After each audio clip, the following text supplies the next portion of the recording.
For the African community, because we still to be paying attention to that, and we really should do because that is our demography.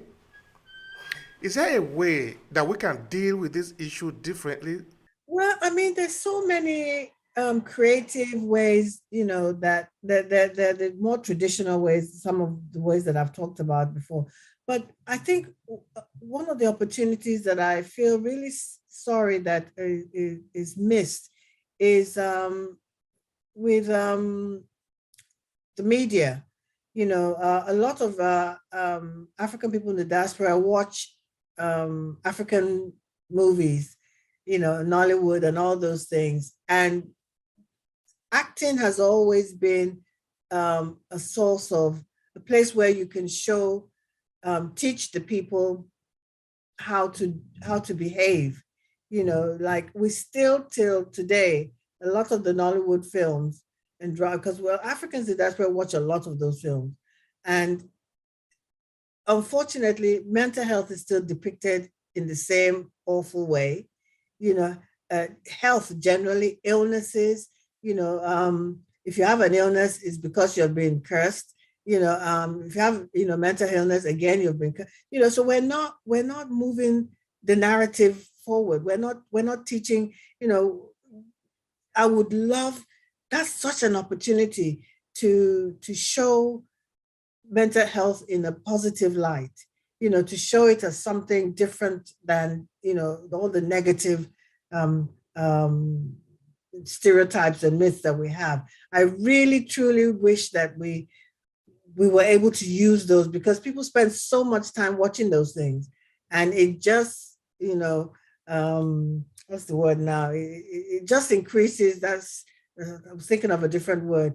It is exacerbates, or it makes the story or the issue of mental health. It keeps it in a particular, you know um keeps it on the darkness around mental health. It keeps it there, and I just feel that that's a lost opportunity. So that's that. Again, it would be real. Like I said, what you're doing here is amazing, and the more we talk about it, the more it becomes something that we can talk about, something that is not taboo. Because mental health is still, I mean, even in the West, mental health is still, like I said, there's still some stigma attached to it. But like there's more discussion and conversation and awareness programs about it going on all the time. So people feel more comfortable um, to get help. But the more we talk about it, the more people will begin to see that it's something that we shouldn't be afraid of, and it's something that is part of our lives, and it's something that, in order for us to live the best quality of life, it is we need to pay attention to it. And it's just conversations about it that I think will make a difference. As with everything, things that were taboo before, the more they talked about, the more it becomes part of daily conversation, and hopefully, people can then begin to, you know um, look for the help that they need for when they need it, and know that having mental health problems, again, I said it earlier, you don't have to be mad to have a mental health problem. And for a lot of people, it's very temporary. And we go through, and once you have a sense of understanding and awareness about it yourself, you recognize when it pops up. Okay, I'm going through a period of something, and it may be attached to, because people, for women also, their daily cycle. There are women who suffer very severe PMT, which is the menstrual cycle every month, and for some women, it can be so severe that it can cause very serious mental health problems for that period. They do very destructive things. Some men will tell you that for certain time periods of time every month, their wives become lunatics and they don't understand what it is.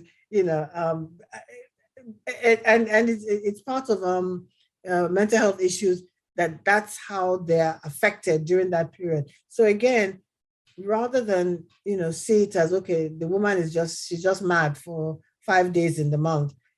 Talk to her. What are you feeling? What do you need?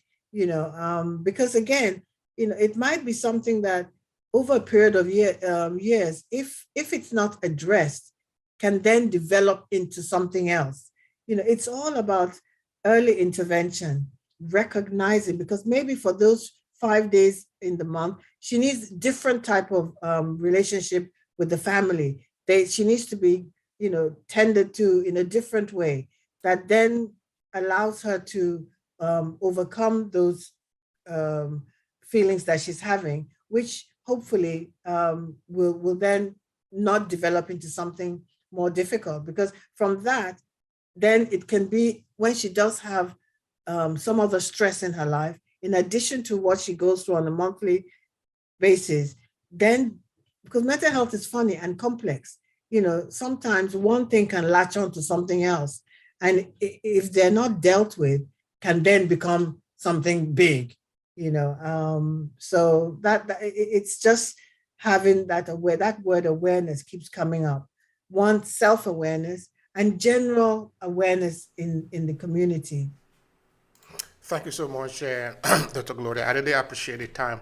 All right, now we have come to everything I want to ask you. I've asked you, except maybe you have something else you want to share, because I think the conversation is very, very important. No, exploring mental health in the African diaspora community, and we have seen also the statistics, the data is something very important that we need to talk about. And of course, something like this, at least we need to do it from time to time. Let's talk about it, because by talking about it, then we come to understand how we are feeling. Because if I don't tell you what I'm feeling, you cannot know. It's not possible, no? Also, in terms of that you can there's all the different levels of support and help you can get. And even if you're not struggling necessarily with the mental health at the moment, you know, um, book in some sessions, 1 or 2 sessions with a counselor, even a coach, just to see where you are with yourself.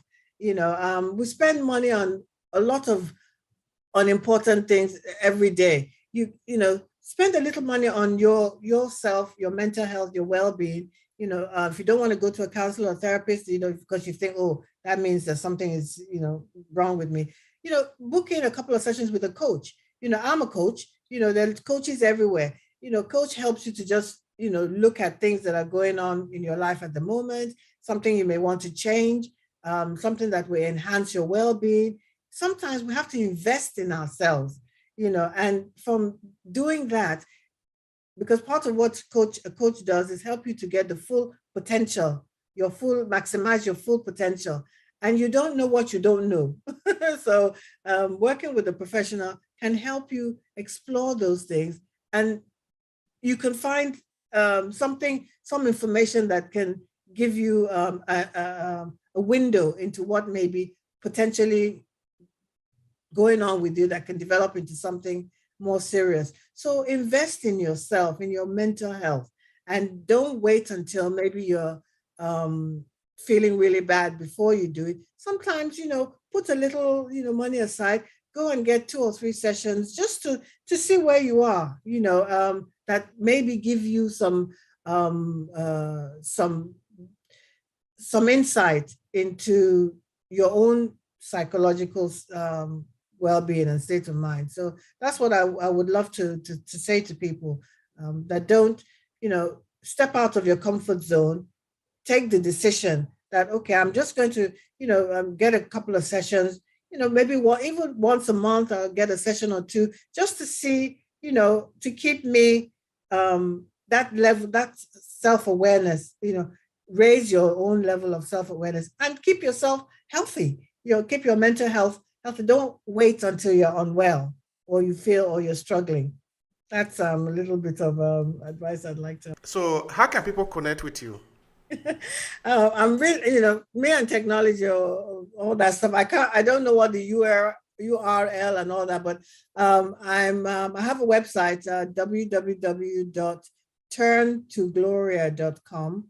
And that's my website that will tell you all the work that I do and how you can reach me. So that's www.turntogloria.com, all one word. And you can find me on Facebook. I'm on LinkedIn and Instagram.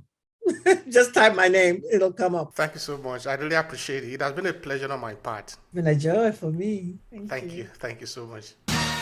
If you enjoyed this podcast, make sure you subscribe so you never miss any of our future episodes.